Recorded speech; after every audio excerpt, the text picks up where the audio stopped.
Get out from here. We don't serve people like you. The manager's voice cut through the quiet murmur of the upscale restaurant like a blade. Heads turned. A hush fell, every eye locked onto the woman standing at the front. She stood frozen, her cheeks flushing red, trying to process the humiliation unraveling in slow motion. She was stunning. Long chestnut hair, luminous eyes, and a silhouette that turned heads before she even spoke. Her curves, pronounced and unapologetic, hugged by a sleek black dress, had drawn attention the moment she walked in. But instead of admiration, it earned her scorn. "I have a reservation," she stammered, voice cracking. "It's under Elena Vasquez." The hostess didn't even check the list. She looked her up and down with disdain, lips curled in a smirk. "We don't serve influencers." Whispers erupted like wildfire. A couple chuckled at a nearby table. A man snorted, "Maybe try OnlyFans, sweetheart." Elena's hands trembled. She wasn't an influencer. She was a designer, a self-made entrepreneur who had just landed the biggest deal of her life. She'd come here to celebrate quietly, alone. But the manager stepped in, flanked by two security guards. "Leave. Now you're making the other guests uncomfortable." Her heart pounded, her legs felt like jelly, but she held her chin up, eyes brimming with tears, and walked out, heels clicking against the marble like distant gunshots of shame. Behind her, the laughter stung worse than a slap. That night, Eleanor barely slept.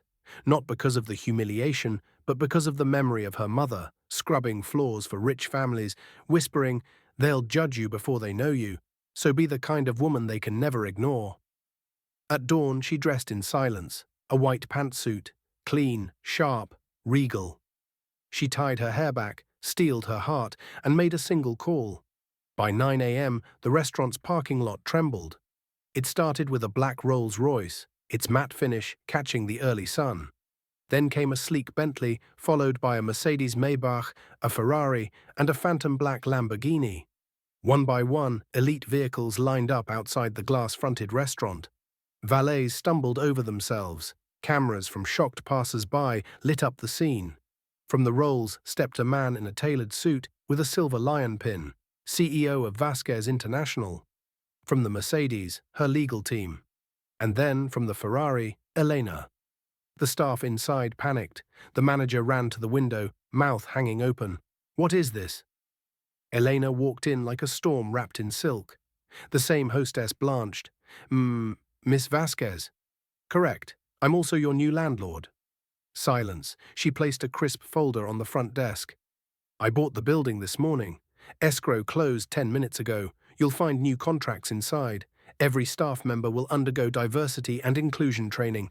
As for you," she looked at the manager coldly, "you're fired, effective immediately." He stammered. You can't," she held up a hand. "You made a woman feel small because of how she looks, because she didn't fit your mold. But I don't need to fit into your world. I own it now." A waiter clapped, then another. The staff burst into applause, led by the dishwasher who later whispered, "Thank you. He treated us all like garbage." The manager slunk out the door as Elena turned to the customers frozen mid-bite. "To the gentleman who made the OnlyFans joke, you'll find a copy of your comments on your company's HR desk by noon." He went pale.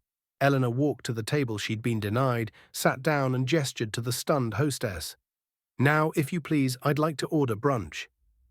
They scrambled. Champagne was poured, a red carpet of respect unfurled beneath every step she took. What they didn't know was that Elena wasn't born rich. She came from nothing.